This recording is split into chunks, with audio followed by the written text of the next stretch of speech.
morning, and thank you everybody for being here. I'm Congressman Dr. Raul Ruiz. I represent California's 25th Congressional District.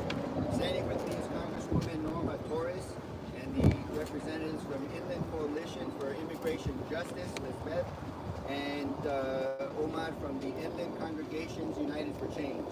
We're standing outside the Adelanto Immigration and Customs Enforcement Facility today as lawmakers deeply concerned about how the Trump administration is carrying out their indiscriminate mass deportation, separating families from non-criminal immigrants, the militarization of ICE and immigration enforcement, the violation of due process rights, and the incarceration of individuals who are here simply to work, contribute to the economy, and pay their taxes. We have heard stories of unsanitary and overcrowded conditions, medical neglect and psychological trauma, widespread violations of due process, indiscriminate raids sweeping up people regardless of immigration status or criminal record, masked and militarized ICE agents storming homes, schools, and places of worship, children separated from their families, terrified and alone. A gardener from my district was detained 3 weeks ago. His family could not communicate with him for almost a week. When they were finally able to talk to him, he told his family that he spent almost a week without being allowed to take a shower, care for his personal hygiene, and was fed limited meals, very little food. And my heart aches for a long time Coachella Valley resident and DACA recipient who was allegedly abducted in broad daylight by armed, unidentified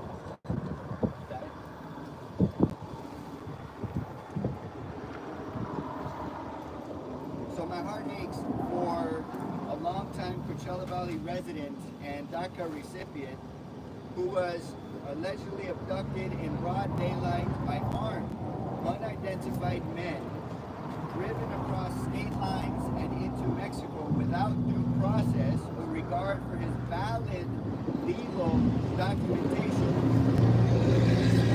By shaking our families and I'm calling for an immediate investigation and justice to ensure this never happens again in our valley. And these are not isolated incidents. This is a systemic abuse carried out in the shadows with no transparency and no accountability. These horrifying violations demand immediate investigation, oversight, and justice. Not to mention, according to the League of United Latin American Citizens, or LULAC, masked and militarized ICE impersonators are using fake uniforms to rape and assault women. Across the U.S., people posing as agents are targeting immigrants with violence, no ID, and no oversight. I came here today to ensure that the residents in my district being held in this facility are being protected from these inhumane conditions.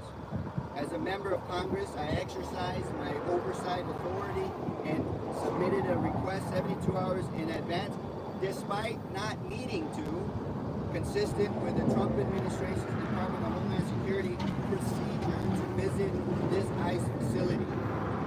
But DHS denied my request, claiming that they now require 7 days notice.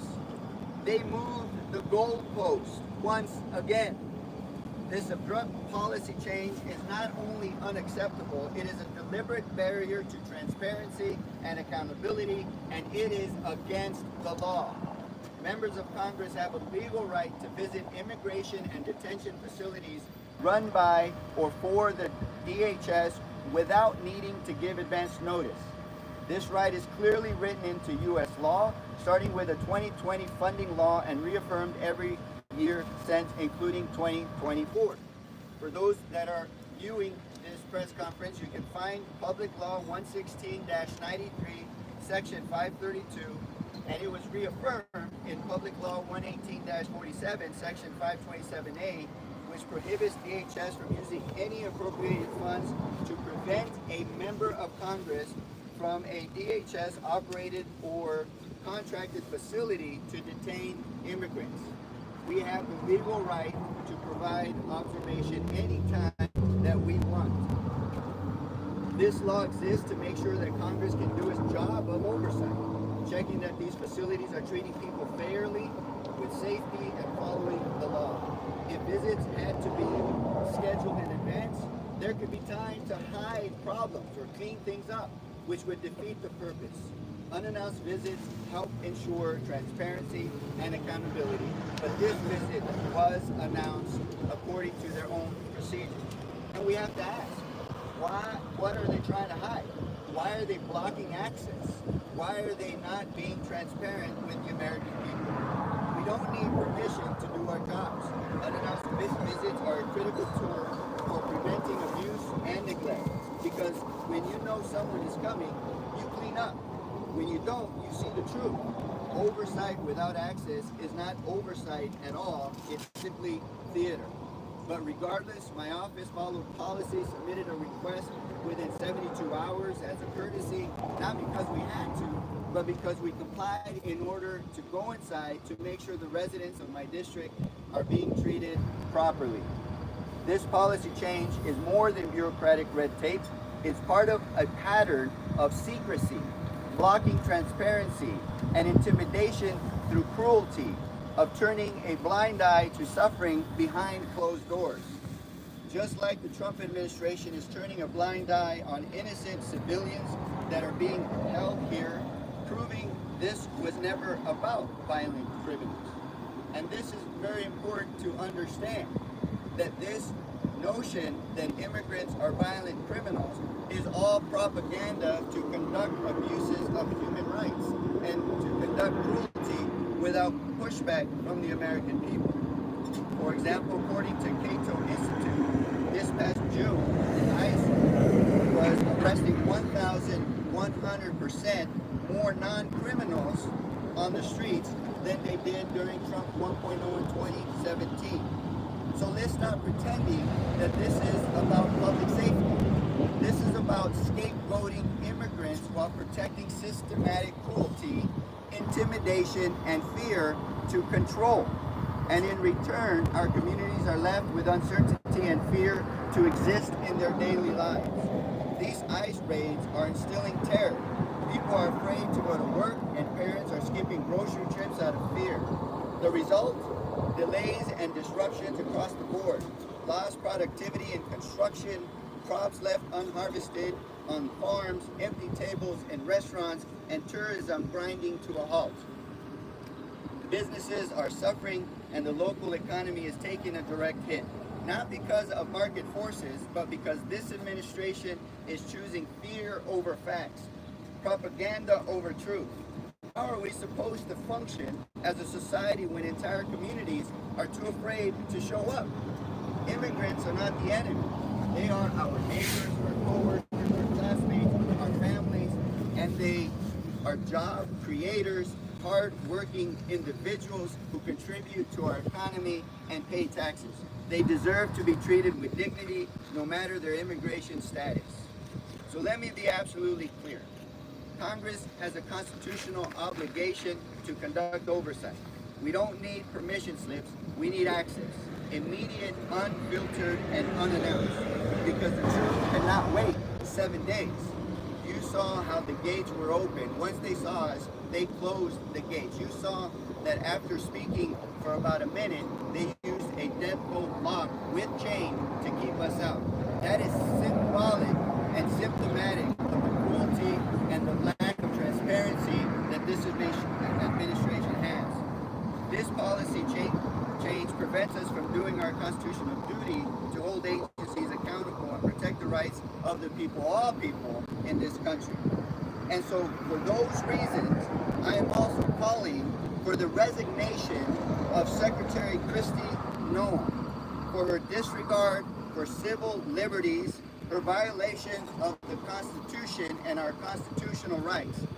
For she has had over 8,400 U.S. citizens, including veterans, who have been wrongly detained by ICE since March. She has had masked agents who are conducting raids in homes, schools, and churches, sowing fear and chaos. Families are being torn apart with lasting trauma to children. Peaceful protesters and journalists and members of the free press were met with tear gas and rubber bullets in California by ICE. A father of 3 Marines was assaulted during an ICE raid. Senator Alex Padilla was handcuffed while performing oversight duties, an attack on our democracy. Numerous violations of citizens' rights and everyone's rights to due process. Not to mention, it took her 72 hours to call in FEMA as young girls were drowning in Texas. Secretary Norma's leadership is marked by abuse of power, hypocrisy, and disregard for civil rights, and that's why we are calling for her immediate resignation by July 20, 2025. This is about more than just process, it's about people. It's about the rule of law, it's about civil liberties, it's about our Constitution. It's about members of Congress doing their duly elected obligation and work of providing oversight.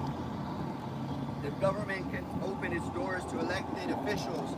Imagine, just imagine how it's treating the people inside. At the end of this, I will say a few words in Spanish, but right now I want to introduce Congresswoman Norma Torres.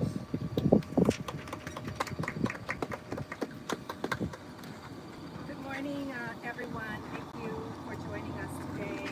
Congresswoman Norma Torres, I represent the 35th Congressional District in Adelanto. Since Donald Trump was inaugurated, we have seen an increase in immigration activity, including arrests. This activity has grown into a full-blown war against immigrants and hardworking families, rooted in racial profiling and expanding to violent interactions in our communities. The targeting of our state of California, our communities, our families, friends, neighbors, is simply political theater for the purpose of entertaining the President of the United States, Donald Trump. This is coming at a cost of misuse of our military, shuttering our economy, and millions of hard-earned taxpayers' dollars wasted. And after the passage of the big, ugly bill, these costs are moving into the billions of federal dollars wasted to create a narrative of fear and to fund their political allies like the owners of this private institution behind me. This must stop. As Democrats in Congress, we will not stop seeking accountability and transparency.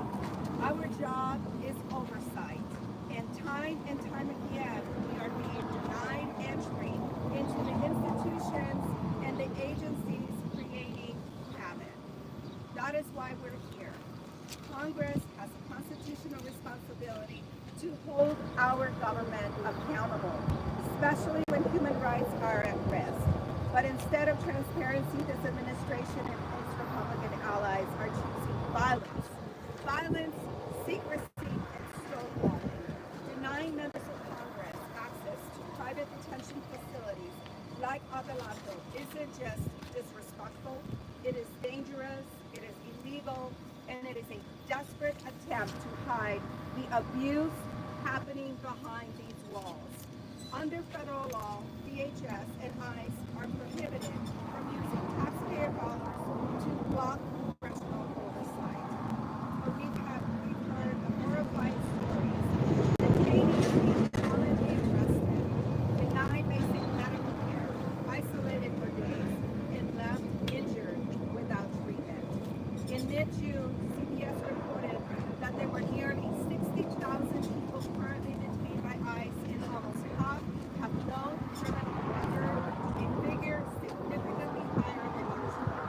And in just the last 7 months, there have been 9 reported deaths of detainees under the Trump administration. I think this number has been updated to 13 deaths as of June 29. We're not talking about allegations, we're talking about evidence. And if the administration thinks locking us out will stop the truth from coming out, they are dead wrong. This system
midterms are just around the corner, and this midterm needs to be about transparency and accountability, and only those people that can be accountable for their denial, their refusal to do their basic duty, and that is oversight. Thank you, and I'm going to yield back to my colleague. Thank you, Congresswoman Norma Torres. Now I'd like to invite from the Inland Coalition for Immigration Justice. Thank you everyone for being here. Thank you, Congresswoman Raul Torres, Congressman Raul Ruiz, for doing your what is your responsibility of oversight and not giving up. I think that's important for us, your constituents. My name is Ms. Beth, and I am the Deputy Director at the Inland Coalition for Immigrant Justice. We are the leading immigrant rights organization in the Inland Empire, and we've been calling for the closure of this facility since 2011 when it first opened. Since it opened, there's been alarming rates of sexual assault allegations. There has been 8 deaths that have occurred, and I think that underscores the severity of what's happening inside. The medical neglect has always been an issue, and because of our advocacy in 2023, this facility was at the brink of closure. There was only 2 people detained, thanks to the multiple lawsuits that were happening, thanks to the advocacy and the resilience of people inside that are incarcerated. However, the federal government decided to continue wasting taxpayer dollars and to keep it open. And now we are seeing the impact of that decision. I myself visit here regularly every week. And what they have been reporting is that as they were arrested violently and processed here, in that process, they had to deal with being hungry, being cold, stained and soiled clothing, and even having to wash their own clothing in the sink because they're not getting clean clothing. Most alarming, I think, is not having access to their family members for days or even weeks, or even their attorneys, which is their legal right. It is their access to due process. So I want to talk to you today about a case of a Colombian man who I visited just this week. This gentleman, who I will not mention his name for security purposes, he came into the U.S. in 2023 and has since resided with his wife in Palm Springs. He came under humanitarian parole, or so-called the legal way, and while at the country legally, he was seeking permanent status by seeking asylum in court. He never missed a court date. He presented his case in front of a judge, and he continued the legal process. He started building a life here in the U.S., and 1 year ago, his wife gave birth to his 1-year-old U.S. citizen daughter. Unfortunately, over this past year, his wife and his due to the immigration rates that were happening. He had heard on the news that Secretary had told immigrants that if they decide to leave on their own terms, they would be treated fairly and perhaps would have the opportunity to return. So he went ahead and took the necessary steps to follow procedures. He even downloaded an app called CBP Home. He took a selfie on that app, inputted his personal information, and set a date for his wife, his daughter, and him to leave. So they bought flights, and they were actually excited to leave. And when I asked him, how can you, an asylum seeker, fleeing your country for violence, now make the decision to return back to Colombia? And what he told me is that the fear of being torn apart from his baby and his wife is so much more tangible and stronger and real that he can no longer be here, knowing that at any time he could be picked up. At any time, he could possibly be detained and sent to horrible prisons, potentially in El Salvador, potentially in Alcatraz. So these thoughts, he thought about daily, and he decided he wanted to leave. Less than a week later, I showed up at his apartment building. They threw him on the floor violently and arrested him as if he was a convicted criminal. Not to say that criminals any type of inhumane treatment. But I want to underscore the importance of calling out the propaganda that this administration has given to the public, to the American people. And so when I visited him, he mentioned that the conditions in the facility have grown worse. The food is inedible. He's not able to see his family. His wife is scared, has been locked up for 8 days in her apartment without leaving. And when he asked ICE agents why was he detained, he already had flights to fly back to Colombia. He was never given an answer. In fact, they laughed at him and said, "You will not leave this place." And so I'm sharing this story because I want to give you a picture of what the federal government is doing. They are separating families violently. They are throwing due process out the door. And that is why us as the Inland Coalition for Immigrant Justice, who represent members, constituents in this region, and on behalf of the Shutdown Adelanto Coalition, who has been advocating since 2018 and before to shut this place down, we are calling for the immediate shutdown of this facility in order to reduce harm and end the cruelty once and for all. Thank you. Thank you, Lisbeth. Next, I have Omar Coronado, Pastor Omar Coronado, who will say a few words in Spanish, and Pastor Kevin Ward, who will say a few words in English.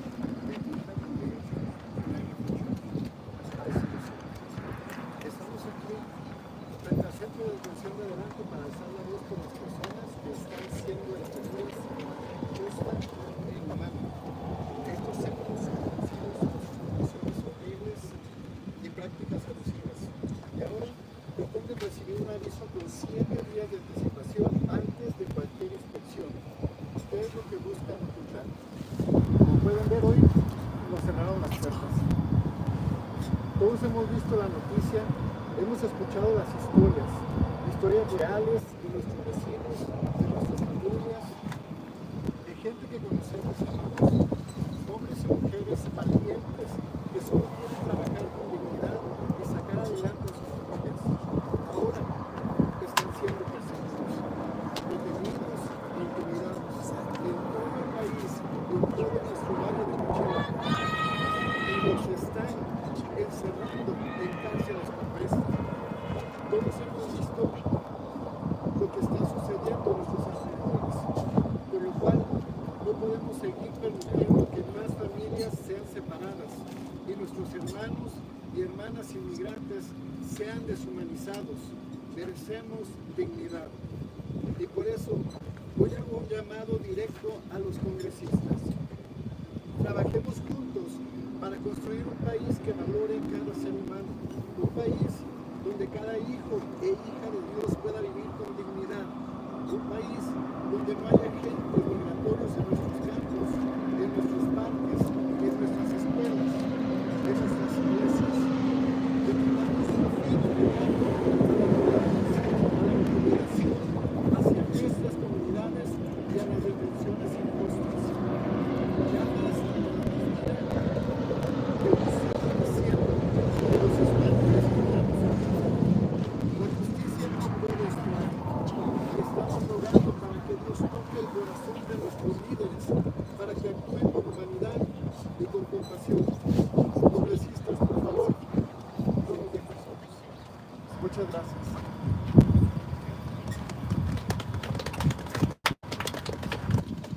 Good morning. RCUC is here today in front of the Adelanto Detention Center to raise our voice on behalf of the people that are being detained in the U.S. and the name matter. These detention centers are known for their horrible conditions and abusive practices. This center here is now expected to receive a 7-day notice in advance before any inspection is done. What are they trying to hide? We've all seen the news. We've all heard the story. families of our neighbors, of our families, of people we know and love. Brave men and women who only seek to work with dignity and provide for their families are now being persecuted, detained, and intimidated. All throughout the country, across the Coachella Valley, they are being confined in prisons such as this one. We cannot continue to allow more families to be separated, nor immigrant brothers and sisters to be dehumanized. We deserve dignity. This is why today I make a direct appeal to all of members of Congress. Let us work together to create a country that values every human being. A country where every son, every daughter can live with dignity. A country where there are no immigration agents in our fields, in our parks, in our schools, and in our churches. We demand an immediate end to the raids, to the intimidation toward our communities, and to the unjust detentions. And enough of the lies that are being told that they are taking our jobs. Justice cannot wait. May God touch the hearts of our leaders so that they may act with humanity and compassion. Do not leave us alone. Thank you. Thank you so much. I'm going to close by saying a few words in Spanish. Soy el congresista Dr. Raul Ruiz y vine a las instalaciones de ICE en Adelanto para verificar el trato que reciben los inmigrantes, especialmente los inmigrantes de mi distrito.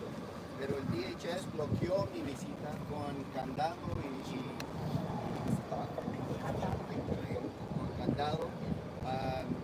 y alegando que ahora necesito darles un aviso de 7 días.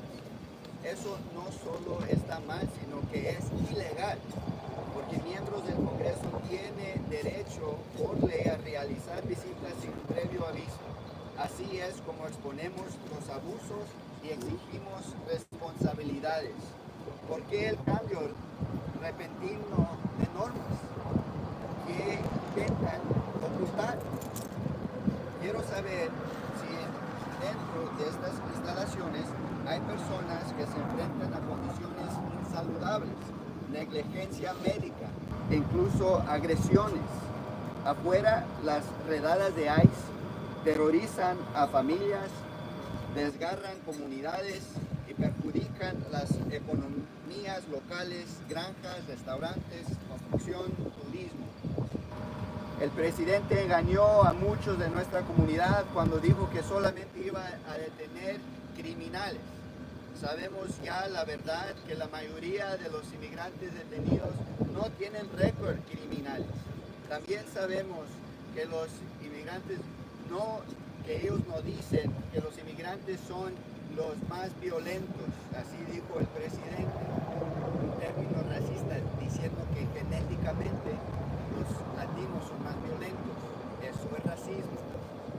Pero sabemos por las investigaciones y los estudios que los inmigrantes cometen crimen mucho menos que los ciudadanos estadounidenses. No necesitamos permiso para hacer nuestro trabajo. No se trata de seguridad, se trata de miedo, de intimidación, y se está utilizando como herramienta de control ese tipo de propaganda.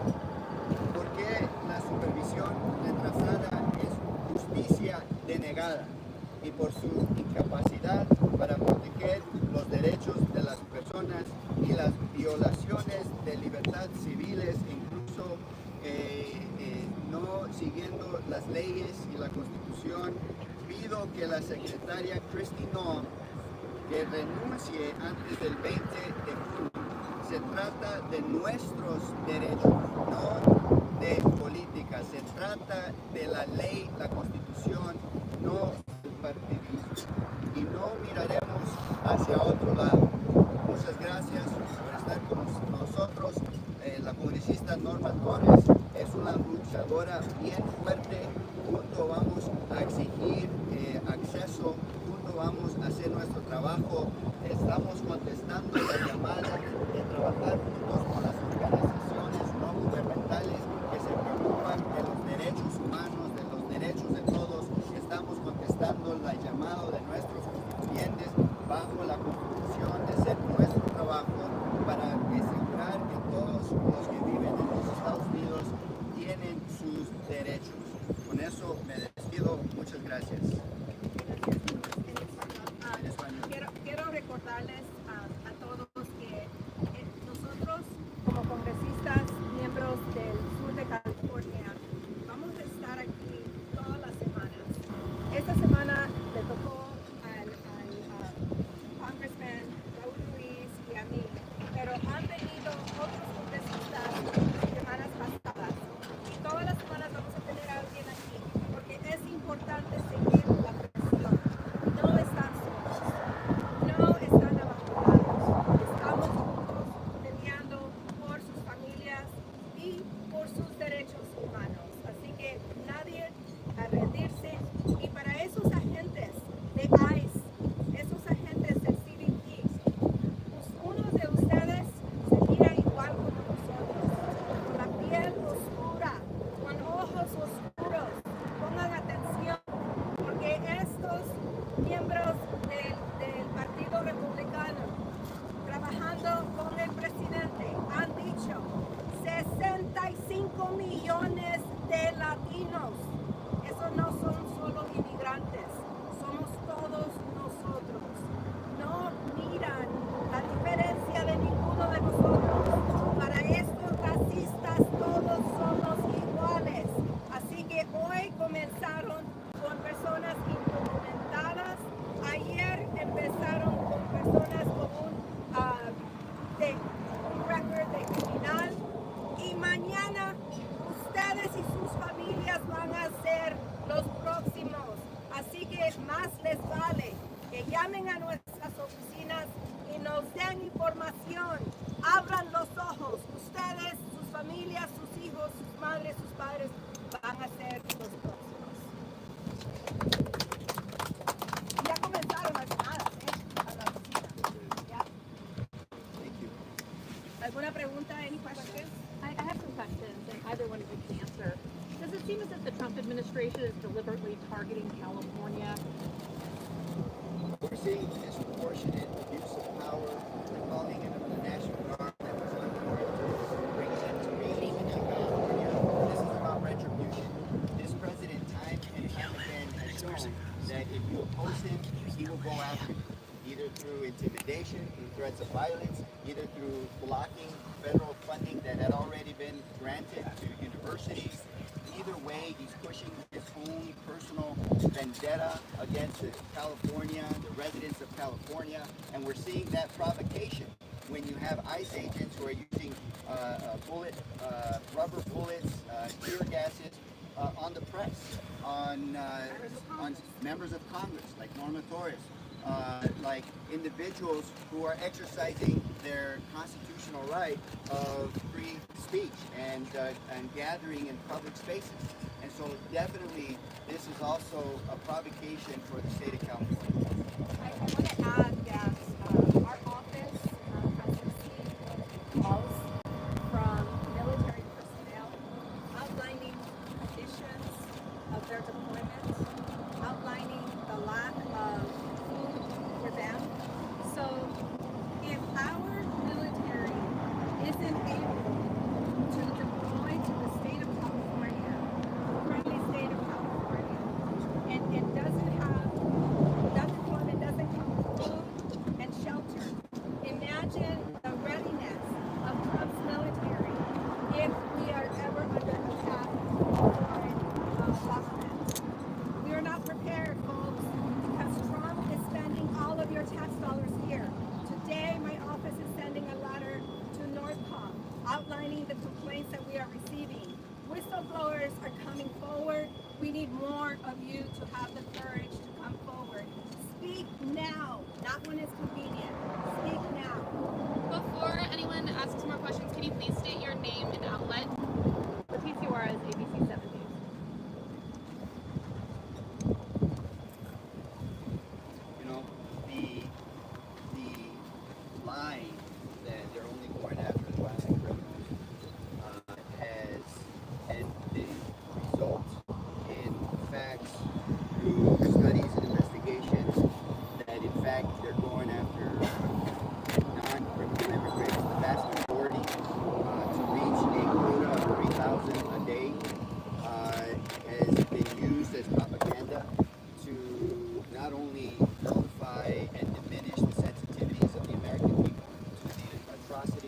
cruelty of this indiscriminate mass deportations and the human rights abuse and the negligence of everybody's due process rights in our country. But it has also put our nation more in danger, because every agent that is focusing on going to Home Depot and racial profiling illegally individuals as to where they're from and to demand that they show their papers is an agent not going after a human trafficker. And so this is diverting resources from going after performing their duty and going after human traffickers and drug dealers, instead going after grandmother who's walking their grandson to church on a Sunday morning. Instead, they're going into schools, intimidating school employees and the students that are there. Instead, they're going into restaurants and detaining hard-working individuals with no criminal past who are contributing to our economy and paying their taxes. That's what they're doing. And the American people are finally seeing the truth. And those that voted for Trump, many are regretting their vote, especially when their own spouse or when their own loved one are being deported when they thought they weren't going to be deported. Any other questions? Garrett Hoddle, News Channel 3. Have you guys previously been in this facility before? Did I hear you saying that up here? Members of Congress had. There have been several members of Congress that have come. This is my first time here. I've been denied access. You saw the longer chain. We have the right to enter, and it's not going to be the last time I come back. Yes, sir. Congressman Ruiz, you said your staff notified DHS 72 hours ahead of your visit today, despite not having to, and you said move the goalpost and said they needed to tell you a week in advance. When did they tell your staff that? Well, they put, that was about Tuesday. A couple days ago. They told us that now we needed 7 days. We were hoping to come and say, look, we complied with your memo, even though it's illegal to give you 72 hours notice. We complied with that in good faith. Congresswoman Norma, Torres, and I, by ourselves, will go in. I have a list of questions to ask them and to ask the detainees about the conditions that are there to do our oversight duty.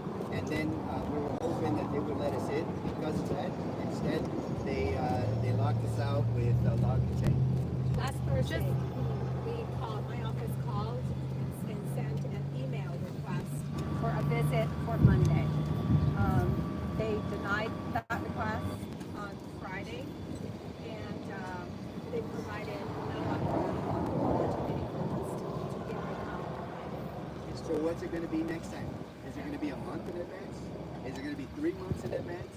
These are all political games to obstruct transparency, to hide in secrecy behind closed doors, and continue their policy of deterrence through cruelty, violence, and indiscriminate mass deportation of non-criminal immigrants. So, Yes. hi, Amber with NBC4. Just wanted to get clarification on that timeline. So the request or notification was submitted on Thursday? I submitted a separate from when he submitted. Okay. When did you submit yours? So we informed them and we submitted ours Monday for the 72 hours to come today. Okay. And then they reached back out and said, no, you need They said 7 now days. it's 7 days. But you still came hoping that. But I came in good faith, even though we did not have to comply with 72 hours because of the public law that I mentioned during my speech. We did it out of good faith and hoped to gain access. And now you saw them keep changing the goalposts. So what is it going to be next time? Is it going to be 2 weeks advance notice? Are they going to do it right before we come in and tell us it's now a month or 3 months advance notice? What kind of transparency is that? What kind of oversight information do we gather if they have enough time to hide any kind of abuse or atrocities or dilapidated conditions in which these non-criminal immigrants are being detained under? Do you plan to come back when those 7 days are met? You know, we will come back. We will give them whatever they want as notice. But this today was an exercise of transparency, of following the law, and we were just shut down, locked out, chained and locked, in so that they denied in secrecy and not allow members of Congress to do their lawful duty in providing oversight. It's obvious that they're manipulating the congressional calendar that is hosted online for they know that we're home. And they know that when we are in our districts, that's when we are able to come. You cannot miss votes in Washington to fly back to California 5 hours to come here one way. So they know they're manipulating our time. This week, they cancel votes, and that's why we specifically asked to visit this week. Yeah, another thing to note about this facility is that it's not only the detention facility in the country as of now, but what they do, and we've heard this from other members of Congress who have had access, is that they're taking immigrants away from their home community, away from their home state, and transporting them to multiple states away as a way of psychological terror, intimidation, so that they also don't have access to their social support, and they don't have access to their local immigration attorneys and their local immigration rights organizations that they have been working with throughout the years, taking them to another state for even within the judicial system, that is another way to weaken their due process, to add more psychological terror and stress to individuals.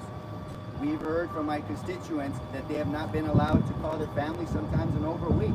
Imagine your husband being detained, or your wife or your mother being detained, doesn't come home. They confiscate her phone, and you have no idea where she's at. And so that's what we are doing, is helping local residents also identify the locations of their loved ones. Okay. Any other questions? Okay, thank you guys.